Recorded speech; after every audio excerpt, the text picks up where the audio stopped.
अस्सलामुअलैकुम वरहमतुल्लाहि वबरकातुहू। मोअज़्ज़िज़ नाज़रीन, मैं हूं आपका मोतबर मेज़बान मोहम्मद समीर और मेरे चैनल राह सफ़र पे आप सबका तहे दिल से खैर मकदम है। नाज़रीन, जैसे कि आप देख सकते हैं, मैं इस वक्त मुंबई में मौजूद हूं और इस वक्त मैं मौजूद हूं मुंबई की मशहूर मारूफ दरगाह हज़रत ख्वाजा सैयदना बुखारी हाजी पी अली रहमतुल्लाह ताला की दरगाह पर। जी हाँ नाज़रीन, आप देख सकते हैं ये दरगाह शरीफ का मेन गेट है। इसके अंदर जाकर हम लोग अभी ज़ियारत करेंगे, गुलपोशी करेंगे, फाताखानी करेंगे और दरगाह को एक्सप्लोर करेंगे। तो ये व्लॉग बहुत ही दिलचस्प है, ख़ासतौर से आशिकाने औलिया के लिए। इस व्लॉग को पूरा देखिएगा, इसको स्किप मत कीजिएगा, बने रहिए राह सफ़र के साथ। नाज़रीन, अगर बात करी जाए हाजी अली की पैदाइश की तो आपकी पैदाइश 15 दिसंबर 1429 ईस्वी बामुताबिक 21 रजब 850 हिजरी को बुखारा शरीफ में हुई थी। आपका शिजरा व नसबनामा मौला अली करमल्लो वजह से जाकर मिलता है, जिसकी निस्बत से आप सैयद सदात कहलाते हैं। जी हाँ, आपकी पैदाइश एक सैयद घराने में हुई थी। आपके वालिद का नाम कबीरुद्दीन सानी और आपकी वालिदा का नाम बीवी ज़ैनब था। आप दो भाई थे। आपके एक बड़े भाई थे जिनका नाम मोहम्मद था और आपका नाम बचपन से ही अली रखा गया था। जी हाँ, ये वही पिया हाजी अली जिसको आप हम सब समुद्रों का बादशाह और लहरों का शहंशाह कहते हैं। एक बार का वाक़या है, आपकी वालिदा के मुताबिक जब आप पिया हाजी अली अपने वालिदा के हमल में थे, तब हज़रत मोहम्मद सल्लल्लाहु अलैहि वसल्लम ख्वाब में तशरीफ़ लाते हैं और खुशखबरी देते हैं। वो कहते हैं कि ए मेरी बेटी, तेरे दोनों बेटों में से अल्लाह दीन का काम लेने वाला है किसी एक से। वो लोगों की इस्लाह करेगा और दीन की तबलीग करेगा। उसके बाद जब आप ख्वाब से नींद से बेदार हो जाती हैं, तब आप सोचने पड़ जाती हैं कि मेरे किस बेटे से अल्लाह दीन का काम लेने वाला है। पिया हाजी अली और उनके भाई मोहम्मद ने इब्तदाई इल्म बुखारा शरीफ से लिया था, क्योंकि बुखारा उस वक्त इल्म का एक बहुत बड़ा मरकज़ हुआ करता था। और आपने कुछ तालीम अपनी वालिद अपनी वालिदा से भी ली। आपकी वालिदा आप दोनों भाइयों को बताती रहती थी कि ए मेरे बच्चों, अल्लाह के रसूल ने तुम में से किसी एक को दीन की तबलीग के लिए चुना है। याद रखना, सही और गलत चीज़ का फ़ैसला तुम्हें खुद करना है। तुम्हें खुद तय करना है क्या चीज़ सही है और क्या चीज़ गलत है। जिस चीज़ में नफ़रत का पैगाम है वो गलत है और जिस चीज़ में अमन और मोहब्बत का पैगाम है वो सही है। यानी रसूल अल्लाह सल्लल्लाहु अलैहि वसल्लम का पैगाम लोगों तक पहुँचाना अब तुम्हारा ज़िम्मा है। जब आप पिया हाजी अली की उम्र 22 बरस की थी, तब आपके वालिद मोहतरम कबीरुद्दीन सानी का विसाल हो गया और वो अपने खालिक हकीक से जा मिले। आपके वालिद के विसाल के बाद आपकी वालिदा उस ख्वाब को लेकर काफ़ी गफलत में रहती थीं जो अल्लाह ने रसूल अल्लाह सल्लल्लाहु अलैहि वसल्लम के ज़रिए आपको दिखाया था। आप सोचती रहती थीं और अपने बच्चों को बताती रहती थीं कि ए मेरे शहजादों, मैं उस ख्वाब की ताबीर अपनी जीते जी देखना चाहती हूँ कि अल्लाह ने किस बेटे को दीन की तबलीग के लिए चुना है। जैसे जैसे आप पिया हाजी अली रहमतुल्लाह ताला अलैह बड़े होते गए तो आपकी अल्लाह सुब्हानहू व तआला की तरफ लौ बढ़ती गई। आप अक्सर अकेले में अल्लाह की इबादत किया करते थे। एक बार का वाक़या है, आप चिल्लाकशी की हालत में थे, अल्लाह की इबादत कर रहे थे। तभी आपके कानों में एक औरत के रोने की आवाज़ आती है। फिर आप इबादत से बेदार होते हैं, अपने हुजरे से बाहर आकर देखते हैं कि एक औरत रोती हुई आती है आपके पास और आपके चेहरे मुबारक पर नज़र डालकर कहती है कि ए अल्लाह के वली, मेरी मदद करो। मेरे पास थोड़ा तेल था, मैं बाज़ार से तेल ख़रीद कर ला रही थी, वो ठोकर लग कर मेरा तेल गिर गया और अब ना ही मेरे पास पैसे बचे हैं और ना ही अपने शौहर के ताने सुनने की हिम्मत मेरे अंदर बची है। आप मेरी मदद करें, मैं बहुत ही परेशान हाल हूँ। बस किया था। यह हाल सुनने के बाद पिया हाजी अली को जलाल आ गया। उन्होंने ज़मीन पर हाथ फेरा और उस औरत के बर्तन में मुट्ठी को निचोड़कर डाल दिया। उस औरत का बर्तन तेल से भर गया। बस इस छोटी सी करामत से आपकी शोहरत और मशहूरियत बढ़ने लगी, क्योंकि उस वक्त आप फ़ना फ़िल्ला पर फाइज़ हो चुके थे और आपने तमाम उलूम यानी इल्म तसव्वुफ़ और इल्म मारिफत अपने वालिद और वालिदा से हासिल कर चुके थे। जब इस करामत की खबर आपकी वालिदा के पास पहुंचती है तो आप बड़ी खुश होती हैं। उसी दौरान आपकी वालिदा को ख्वाब में हज़रत सल्लल्लाहु अलैहि वसल्लम की ज़ियारत होती है। सल्लल्लाहु अलैहि वसल्लम आपसे कहते हैं कि हिंदुस्तान में लोग मज़हब के नाम पर, ज़ात के नाम पर, अमीर और गरीब के नाम पर, ऊंच नीच के नाम पर एक दूसरे से नफ़रत कर रहे हैं। वहाँ बहुत ही गड़बड़ चल रही है। अपने बेटों को वहाँ भेजो, वहाँ पर दीन का काम करना बहुत ज़रूरी है।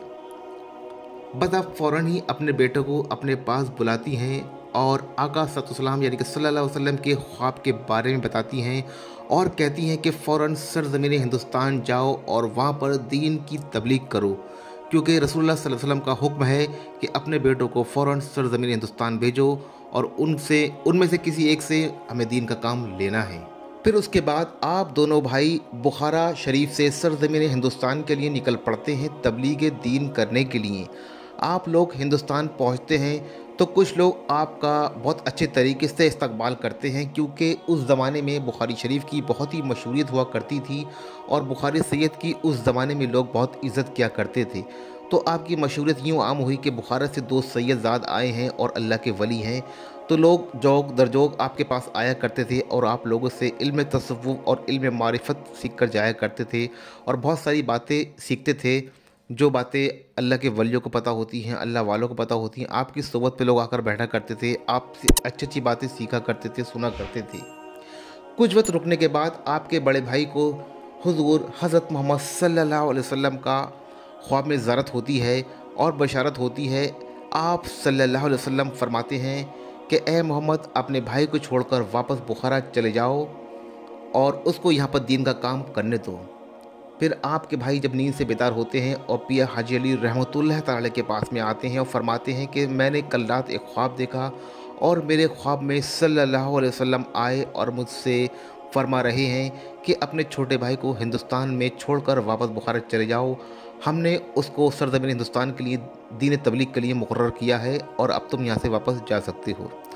बस ये कहना था। आप पिया हाजी अली अपने बड़े भाई को कहते हैं कि ए भाई, बेहतर होगा कि तुम अब मुझे छोड़कर वापस बुखारा चले जाओ। अम्मी जान वहाँ पर अकेली हैं और यहाँ पर मुझे रसूल का काम करने दो। जी हाँ, क्योंकि रसूलुल्लाह का हुक्म था वो तो बजा लाना ही था, रसूलुल्लाह का हुक्म सर आँखों पर था। तो आपके बड़े भाई मोहम्मद पिया हाजी अली को हिंदुस्तान में अकेला छोड़कर वापस बुखारा शरीफ चले जाते हैं और अपनी अम्मी जान को जब इस ख्वाब के बारे में बताते हैं तो आपकी अम्मी जान बहुत खुश होती हैं और सजदा शुक्रिया में अल्लाह का शुक्र अदा करती हैं कि ए अल्लाह, आज मेरे ख्वाब की ताबीर जो है पूरी हुई है। जो ख्वाब आपके भाई ने देखा था वही ख्वाब आप पिया हाजी अली रहमतुल्लाह तआला ने भी देखा था। अपने भाई को विदा करते वक्त आपने अपने बड़े भाई को अर्ज़ किया कि ए मेरे बड़े भाई, जो ख्वाब आपने देखा था वही ख्वाब मैंने भी देखा था, बस हमारा साथ यहीं तक था और अब मैं रसूलुल्लाह के हुक्म के मुताबिक यहीं पर ही रहूँगा। उसके कुछ दिनों के बाद आपने अपनी वालिदा मोहतरम को एक ख़त लिखा और उस ख़त में लिखा कि ए अम्मी जान, अपने बेटे का सलाम कबूल फरमाएं। आपने जो ख्वाब देखा था बचपन में, उस ख्वाब को अब मैं पूरा कर रहा हूँ। रसूल अल्लाह की जो पेशेनगोई थी वो पेशेनगोई पूरी हो रही है। हुक्म इलाही है, हुक्म रसूल है कि मैं सरज़मीन हिंदुस्तान की सुकूनियत को अख्तियार करूँ और यहीं पर ही आखिरी सांस लूँ। फिर आप हिंदुस्तान के शहर मुंबई में आकर रुकते हैं और लोगों की खूब इस्लाह करते हैं और लोग भी आपके पास जोग दर जोग आते हैं अपने मसले मसाइल लेकर।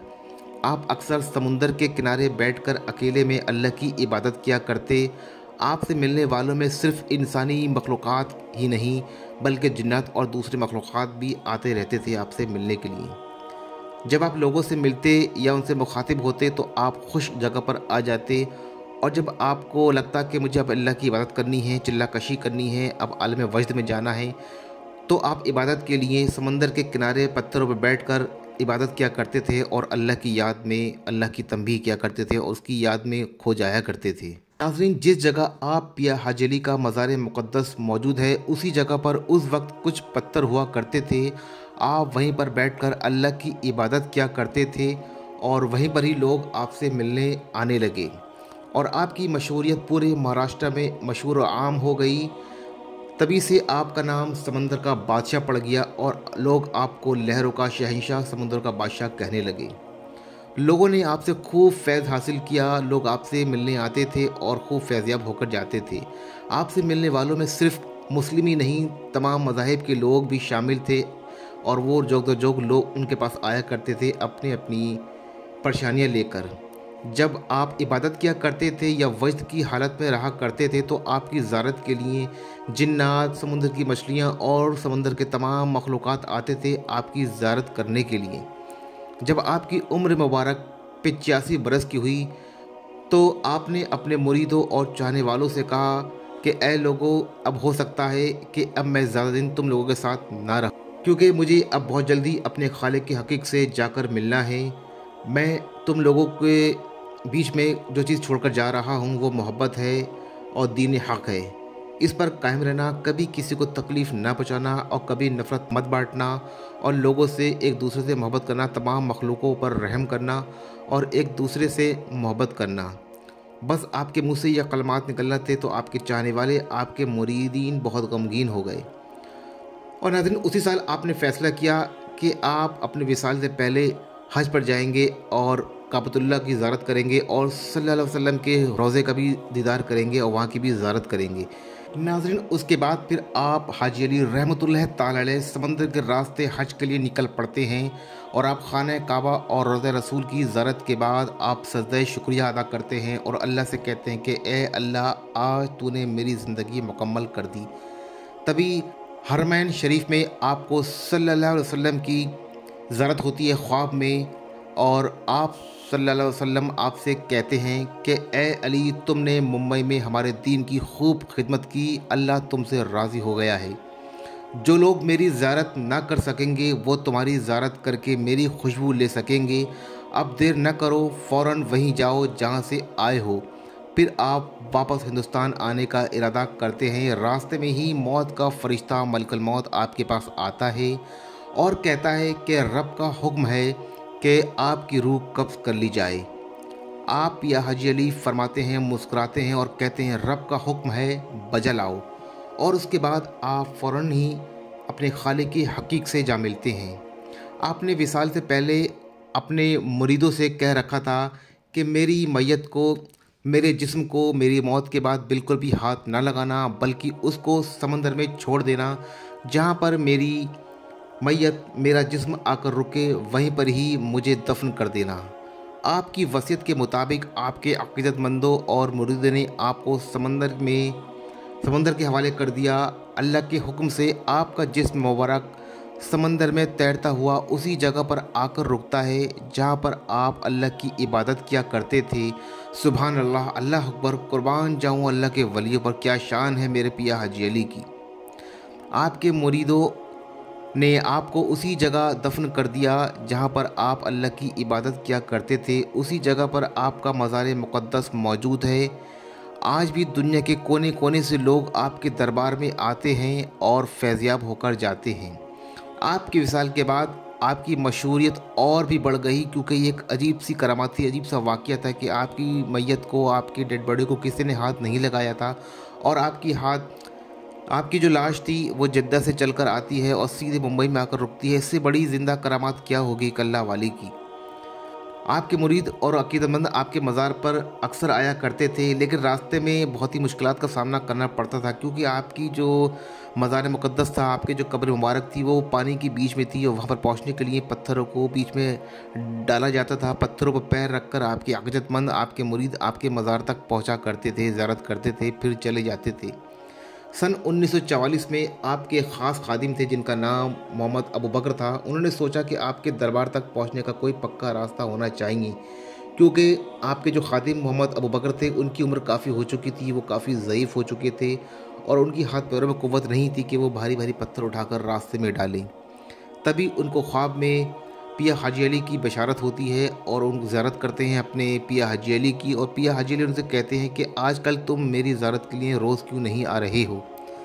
तो आपके खादिम ख़ास अबू बकर फरमाते हैं कि ए पिया हाजी अली, अब मेरे हाथों पैरों में वो क़ुव्वत नहीं रही है, अब भला कैसे मैं आ सकूं और कोई पक्का रास्ता बनाने की सूरत हाल भी नहीं है। तो आप पिया हाजी अली उनसे फरमाते हैं कि फ़िक्र ना करो, एक पक्का रास्ता बनाने की तैयारी करो और अल्लाह सुब्हानहू व तआला उस रास्ते की देखभाल करेगा और उसकी हिफाजत करेगा।